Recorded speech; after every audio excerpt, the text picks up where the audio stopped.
తెలంగాణ రాష్ట్రంలో 2 సంవత్సరాలుగా group 2 exam నిర్వహణ తేదీల కోసం అభ్యర్థులు నిరీక్షిస్తూ వస్తున్నారు.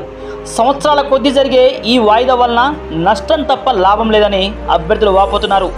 వసతి గృహాల అద్దె కిరాయిలు కట్టలేక, ఇంటి వద్ద నుండి డబ్బులు అడగలేక ఒకవైపు మానసికంగా కృంగిపోతున్నారు.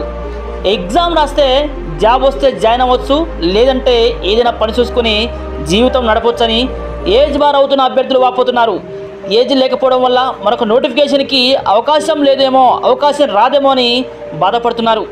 కొందరు తమ రాజకీయ లబ్ధి కోసం పోస్ట్ పోన్ అనే అంశాన్ని తెర మీదకు తెచ్చి సీరియస్గా ప్రిపేర్ అవుతున్న అభ్యర్థుల మానసిక స్థితిపై దెబ్బ కొడుతున్నారు. వాయిదా ఎవరి కోసం అండి, దేనికోసం అండి? అర్హత ఉన్నవాడు, అంటే ఏజ్ తక్కువ ఉన్నవాడు మళ్ళీ చదువుకుంటాడు, మరొక నోటిఫికేషన్కి అర్హత సాధిస్తాడు, వాళ్ళకి అవకాశాలు ఉంటాయి. ఇక్కడ గవర్నమెంట్ని కోరాల్సింది వాయిదా కాదు, ప్రతి సంవత్సరం జాబ్ క్యాలెండర్. రాష్ట్రంలో ఉన్న ప్రతి డిపార్ట్మెంట్ నుండి జాబ్ క్యాలెండర్ ఏర్పాటు చేసి ప్రతి సంవత్సరం నోటిఫికేషన్ విడుదల చేసే విధంగా రాజకీయం చేయండి. మీ వెనక నిలబడతాం, లీడర్గా మిమ్మల్ని నిలబెడతాం. కానీ సీరియస్గా ప్రిపేర్ అయ్యే వాళ్ళ మీద పోస్ట్ పోన్ రాజకీయం చేసి వాళ్ళ జీవితాల మీద కొట్టకండి. చిత్తశుద్ధి ఉంటే పోస్టులు పెంచే ప్రయత్నం చేయండి, జాబ్ క్యాలెండర్ ఏర్పాటు చేయించండి.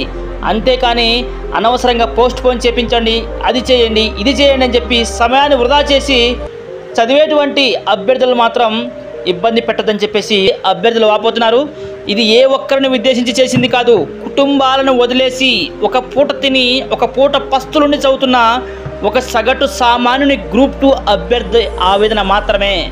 జై హింద్, జై భారత్, వందే మాతరం.